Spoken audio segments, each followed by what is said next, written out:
नमस्कार दोस्तों। चलो आज फिर से इतिहास के पन्नों को पलटा जाए।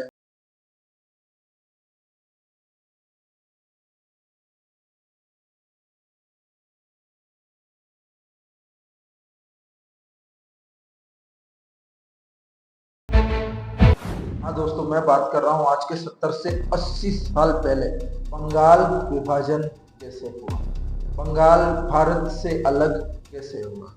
हाँ दोस्तों, आज से 70 से 80 साल पहले जब बंगाल भारत का एक छोटा सा समृद्ध राज्य था, आजाद राज्य था, जहाँ पर हिंदू और मुस्लिम दोनों भाइयों की तरह रहा करते थे।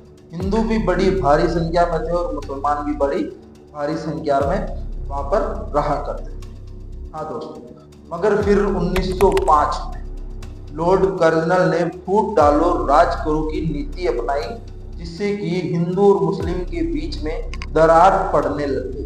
हालांकि 1911 में उनकी ये जो फूट डालो राज करो की ये जो नीति थी वो कमजोर पड़ गई और वहां से स्टार्ट हुआ वंदे मातरम का नारा। फिर जैसे जैसे आजादी के दिन नजदीक आने लगे, हिंदू और मुस्लिम के बीच में जहर आग की तरह फैलने लगा। हाँ दोस्तों, फिर जो मुस्लिम भाई थे वो चाहते थे कि हम पाकिस्तान की तरफ जाएं और कांग्रेस चाहती थी कि बंगाल भारत का हिस्सा रहे, अखंड भारत बने। 16 अगस्त 1946 को मुस्लिमों ने डायरेक्ट एक्ट डे का ऐलान किया और रातों रात कोलकाता जल उठा। हाँ दोस्तों, फिर जैसे ही कोलकाता जल उठा, हिंदू और मुस्लिम दंगे स्टार्ट हो गए। सड़कों पर इतना खून बहा कि शायद हम लोग माइंड भी नहीं कर सकते। हाँ, हिंदू और मुस्लिम की जो भाईचारे की जो चादर थी, शायद वो लगभग पूरी ही खत्म हो गई और ये हुआ फूट डालो राज करो की वजह से। हाँ दोस्तों, फिर आया अक्टूबर 1946, जब मुसलमानों ने नोहाखाली में हिंदुओं पर हमले कर दिए, उनकी माओ बहनों के साथ बलात्कार हुआ। हाँ दोस्तों, मैं गलत नहीं कह रहा हूँ, मैं जो इतिहास है वो भी बोल रहा हूँ। आप चाहे तो आप गूगल पर सर्च करके देख सकते हैं। मुसलमानों ने बलात्कार किया, छोटे मासूमों को मारा गया, उनके घर जला दिए गए। फिर पहुंचे वहां पर महात्मा गांधी, जो शांति के भाव से पहुंचे, बिना कोई हथियार के, अकेले। उन्होंने उनको समझाने की कोशिश की, मगर जहर हिंदू मुस्लिम का इतना फैल गया एक दूसरे के प्रति, शायद वो समझने के लिए तैयार ही नहीं थे। जब जहर इतना ज्यादा फैल गया तो बंगाल को 2 भागों में काटा गया। अगस्त 1947 को पश्चिम बंगाल भारत को मिला और पूर्वी बंगाल पाकिस्तान को मिला। कोई पूर्व से पश्चिम भागा और कोई पश्चिम से पूर्व भागा।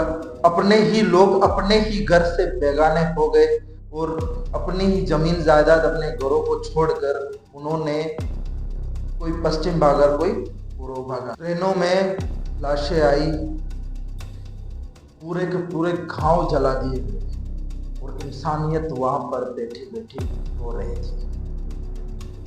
माँ बच्चों का बलात्कार हुआ, छोटे छोटे बच्चे कई सारे अनाथ हो गए। बड़े बुजुर्ग जो सदियों से अपनी जमीन पर, अपनी मातृभूमि पर रहते आ रहे थे, उन्हें मजबूरन अपना गांव छोड़ना पड़ा।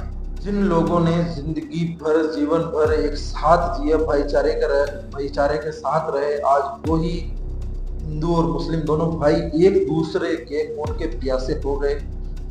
कई सारे लोग कोलकाता के अंदर शरणार्थी बनकर अन्य शहरों में बस गए, जो शायद कभी आज तक भी वो अपने घर नहीं लौट पाए। बंटवारे के बाद हालांकि पूरी बंगाल पाकिस्तान में था, बट फिर भी 1971 में पाकिस्तान से आजाद करके आज जो बंगाल पाकिस्तान के पास था, उसे आज हम बांग्लादेश के नाम पर भी जानते हैं। हाँ दोस्तों, पाकिस्तान से बंगाल को यानी कि बांग्लादेश को आज़ाद कर दिया गया। अब वो स्वतंत्र एक राज्य है और ये बात बंगाल की नहीं है दोस्तों, ये बात है हिंदुस्तान के एक टूटी हुई रूह जिसे हम बंगाल और बांग्लादेश के नाम से जाने जाते हैं।